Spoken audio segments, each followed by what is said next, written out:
You have big dreams that your business will lead to generational wealth, something that can be passed on to your kids, your grandkids, your great grandkids, and beyond.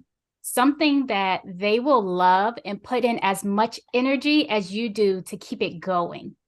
A business can be a big source of wealth. However, many business owners' kids don't want to take over their parents' businesses. That's the biggest problem I see because through the kids' eyes, the parents are working too hard. They're spending too much time on the business, and there's not much time for fun and freedom. Kids usually don't want to take over the business because they want to do less. I am Shanice Miller, and welcome to my podcast, Do Less. Yes, that's right, do less.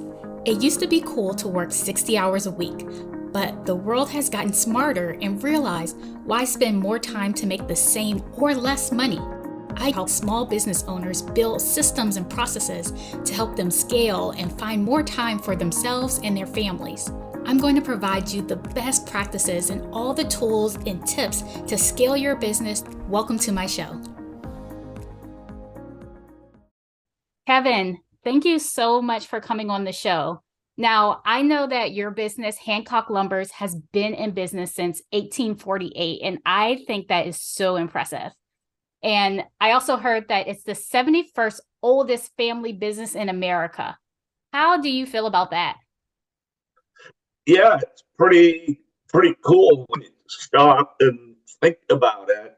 We, like all businesses, our focus is primarily on the present because you always have to be performing and improving in the present moment. But when we pause and reflect and look at the company's history going all the way back to the 1840s, yeah, it's pretty amazing. A lot of people contributed to our company getting from there to the present day. Who are the people who contributed the most? That is a great question, but at the end of the day, I really have to say everybody, and I mean it this way. As you know, being successful in business is such a team sport. So, yeah, it takes good ownership, good management, but it also takes really great employee teams, really great customer teams, supportive families at home, even those who aren't maybe working day to day in the business.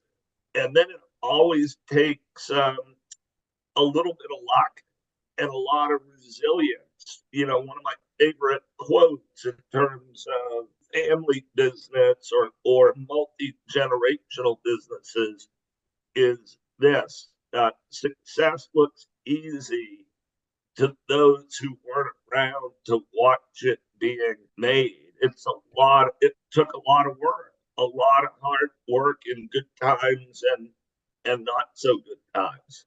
Wow. I really like the fact that you said that because it's true when we're looking at someone else's success. And I know for one as well, I've been guilty of looking and being like, oh my gosh, that's so cool. And a lot of times not thinking about all of the hardship, all of the resilience, all of the time this person spent putting into it and trying to get other people on board. I mean, you talk about your employees, making sure that they're on board. We do systems to make sure that we are keeping everyone on board, but not even just employees. If you're wanting to keep it in the generation and keeping that family well, to really get your kids on board. So did you always know you wanted to run the family business? So, no, in fact, when I was growing up in high school and college, the thought of coming to work for the family business actually never crossed my mind. Why? Silly as that sounds in hindsight, I had different dreams and aspirations at the time of what I wanted to pursue. I was very interested in coaching, basketball coaching and teaching, and it started at path with a career, and then life happens. My dad, who was running the company, got quite sick quite suddenly, Mm. and it made me stop and think, and I ended up shifting paths, and I've now been at the company, working at the company for 33 years, and I've loved it, but it was not ever part of a kind of a master plan that I had. It just kind of happened. Yeah, I deeply feel you on that. My dad got sick as well quickly and early on in his life. And that changed my whole mindset around going that career path as well. So I completely understand where you're coming from with that. I was on that path going into like the working workforce and thinking I was going to go that way. And when he got sick, I really started to think about how would I be able to make money if I was sick? How could I have a passive income if something like that were to happen to me? Because my dad was a completely healthy guy. And so for him to get sick so quickly over a 4-year time span, he went from having 20/20 vision to being deemed legally blind.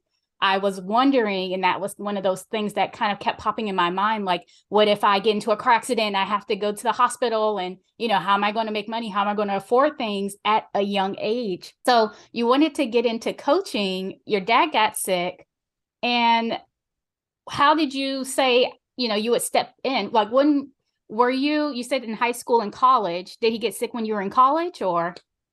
No, shortly after I was maybe 25 or 26, I'd been out working for a few years. So, yeah, I ended up changing my mind. I came to work for the company. I had a lot to learn about the business, and it turned out I really kind of had to learn it pretty quickly because my dad ended up passing away a few years Mm, later.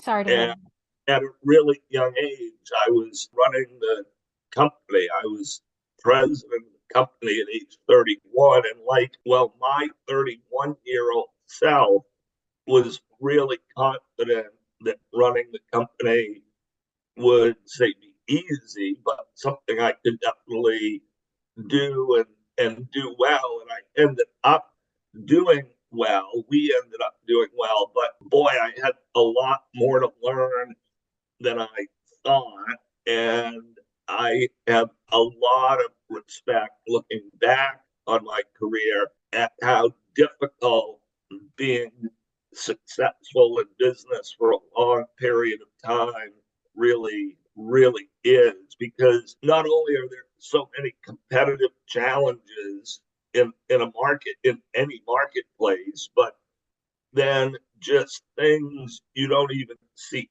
coming can upset the apple cart of a company in a hurry. I remember back around 2008 when the national housing and mortgage markets collapsed, and Hmm. our company's revenue, because we're tied really closely to housing and construction, our revenue Hmm. fell by 50% in 36 months without Wow. a customer. How did that And feel? it's humbling. I would say a career in business is a real blessing, but it's also humbling because you realize eventually that everything you have is fragile, Mm. and you cannot take it. You should not. You can, but you should not take it for granted. Yeah, I agree. Even the longevity of life. Now, I know growing up, my dad tried to plant that seed of like he was going to pass this on to us. Did you hear the same thing when you were growing up? Like my dad did stuff like he wanted me to come into the office on like certain weekends to do the books with the bookkeeper so that I could see certain things. I mean, like you, I didn't feel like I was prepared to really run the business when he got sick either, and I didn't. Those things weren't really transferred over too well. But how was it when you were growing up? Did your dad say anything to you or parents say anything to you about, you were running the business or you had to work in the business as a kid? That's a great question. Both my brother and I, in high school and college summers worked at company, but we never had any real deep conversations with my dad about a career in the business. But I think What it did you was, do in the company when you worked for it? yeah, I was out doing a lot of the frontline jobs, working in the lumber yard, putting away product, cleaning up things, driving a delivery truck. The grunt work Those that kids usually don't want to do. those types of things that back then you do if you had a summer job at the company. Now, did But you when I enjoy really, those tasks um, back then? yeah, I mean, I did. I felt a little bit of pressure, being this is a family business, a multi-generational family business, Mm. and my family's name's on it, and you feel like you have coming a bit of privilege or opportunity that you, in some ways, haven't necessarily yet earned. So I liked it, but it also was a little bit uncomfortable. I remember looking back on it, being completely honest. What made it uncomfortable? Well, I just think again the expectation. I think there was an expectation unspoken that in some way my brother and I would eventually take over the business. This was one of those ages in businesses where a family member, a male family member, typically the oldest male family member, had always run it. And I was the oldest male family member. And so while it wasn't ever expressly discussed, I think it was kind of always in the back of my mind. And I think what can be a little bit difficult about that is that what I really want to do? Mm. Am I really going to be able to break into my own identity and be my own person, my own leader within the organization? Will I like it? Will I be good at it? There's a lot of pressure in a long-standing business, or there can be like ours, to not fail, you Mm. know, on my watch per se. So yeah, there are a lot of and there are a lot of great joys that have come with it too, but it's not all been just simple, easy, happy, automatically yes, this was something I wanted to do. I had a lot of kind of growing as an individual to come into my own voice, if you will, within my leadership role in the company. Okay. And now you mentioned that you, as a kid, you were thinking about like, is this really what I want to do? Do I have other things I want to do rather than that? What kind of steered you into coaching? I I just really enjoyed athletics, particularly basketball. I played in college, and I just thought that would be a really fun career path.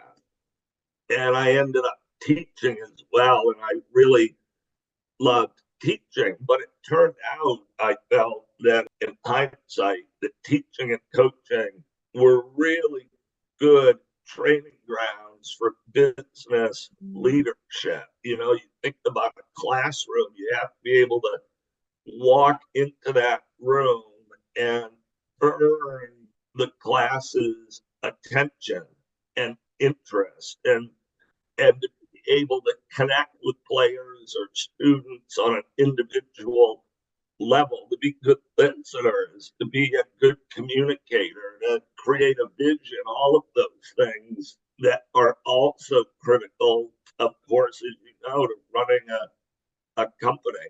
Yeah. Yeah. So is that how you developed your second business, the business of shared leadership? How did that come about? Yeah, so that came about later in life. In 2010, I kind of right at the peak of that housing and mortgage market collapse, Mhm. I ended up acquiring a rare neurological voice disorder. that at the time made speaking almost impossible. Back then, there's no Wow. way I would have been able to be on your show. So I was rather quickly in a difficult economic time trying to figure out how to lead the company without really being able to use my voice. Wow. How did that feel? That was scary and unsettling because I hadn't thought about it at the time. But of course, if you're a CEO, your primary tool is your voice, and suddenly I couldn't use it. But here's what happens, Shanice: when it's hard to talk, you come up with strategies for doing less of it. That's all. You know me, do less. This is right up your alley. This next point. And my strategy was to, at work, answer a question with a question, thereby putting the responsibility for speaking right back on the other person. So someone would come up to me at work with a question because I was the boss or the CEO, but now I couldn't use my voice at the time. So I started saying things like, gee, that's a good question. What do you think we should do about it? Wow.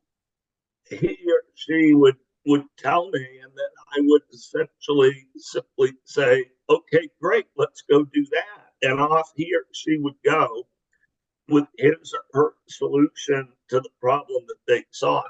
Now, what I'd love to share with you there is after hundreds of exchanges like that, here's what really struck me, which ties to your mission of doing more by doing less. Here's what struck me: people already knew what to do.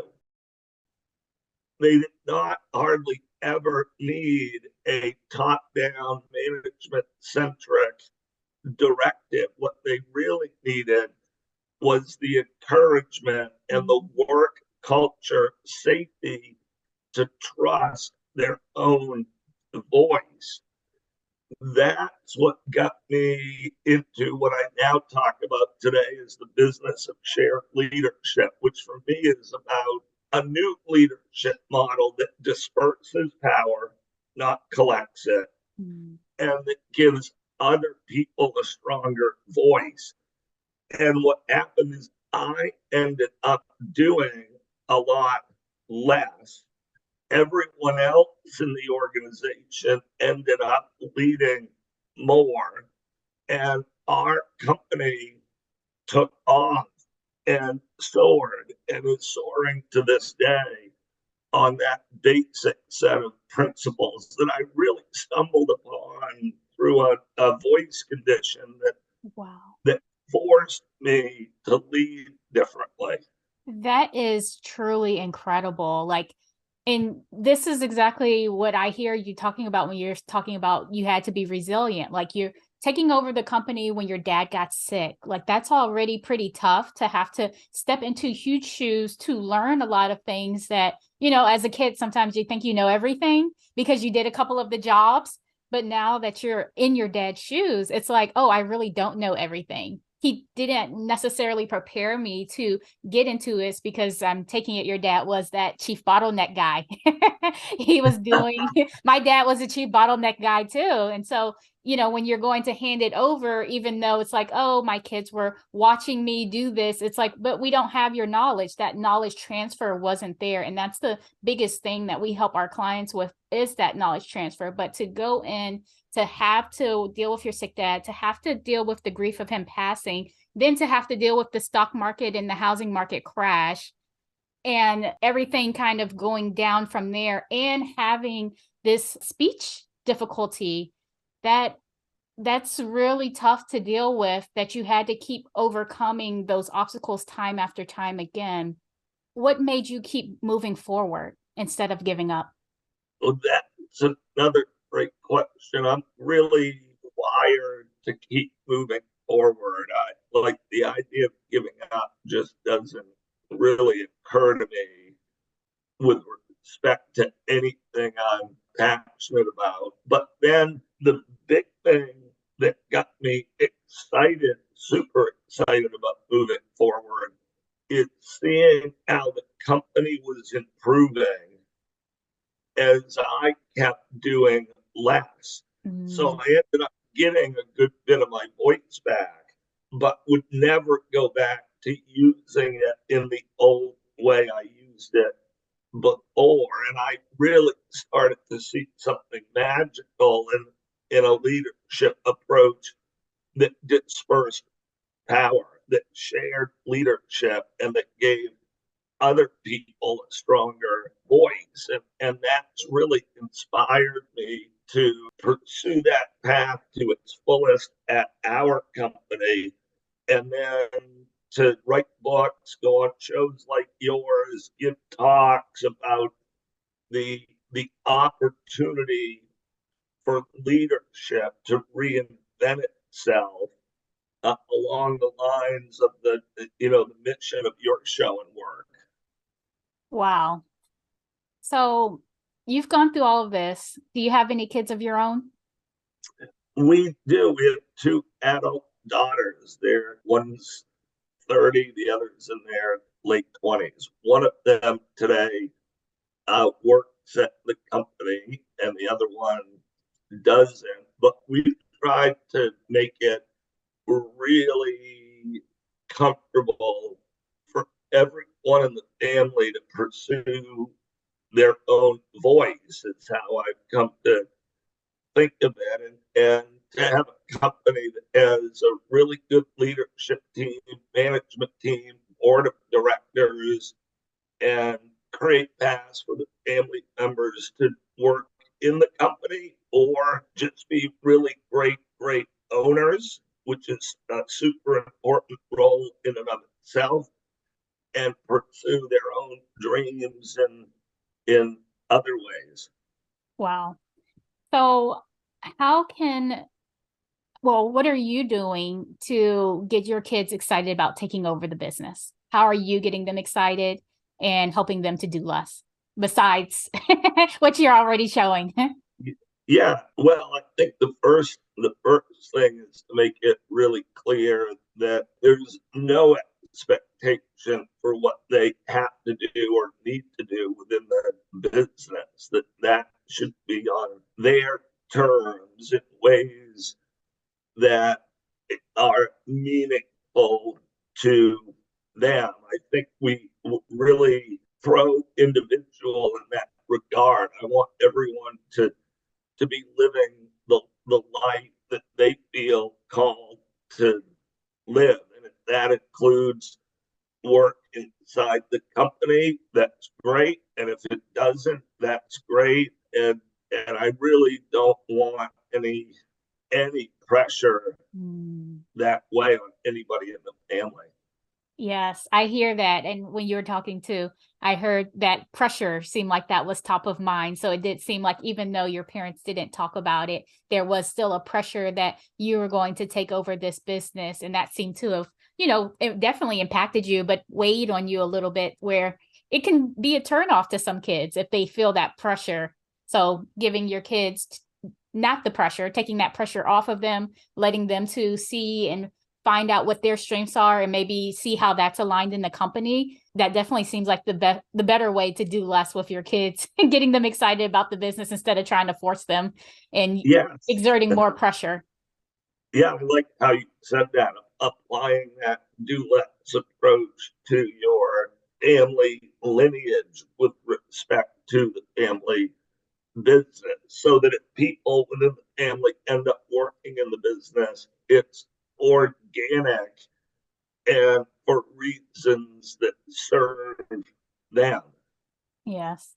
So thank you so much, Kevin, for coming on, for sharing with me your story about resilience and doing less and how that actually helped your business to propel forward your Hancock Lumbers business and also the business of shared leadership. That has truly been amazing and just it's impacted my life. So thank you so much for sharing.